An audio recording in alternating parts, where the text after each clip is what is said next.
专家有智对慧。对，咱两个观念拢同款。赞的赞的啦！请问台湾日本时代有一种工课叫做电机，伊是咧做什么的哈？这个就困难电机哦，时代呢？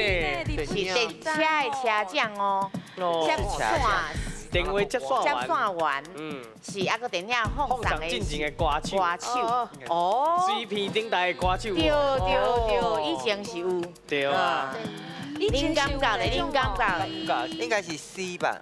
我嘛感觉是 C，因为吼，机敢若是一个歌姬，对对对，敢若日本嘿，表演有用这个字来形容表演者，应该是 C 吧？C 啦，C 啦，C 吧。你的队员嘛讲是啦，是啦，是啦，好，C 伫遮，乱用东西。我的答案是 C。伊可能去学字骗呀。对来，表弟，机会来啊！你讲 A 感觉咧？你讲 A 啊？我 A 啦，定嘅，都确定嘅。电车的车长，对嘛呢？确定。靠就 A 啦。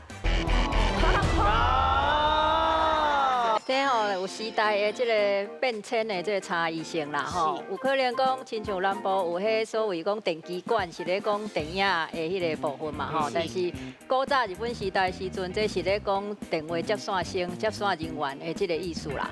当然机相当用机，因为迄当阵的这个电话咧接线的人员，差不多拢是女性。所以怎用机这字安尼，这是一个有日本时代的事，所以莫怪大家较唔知影。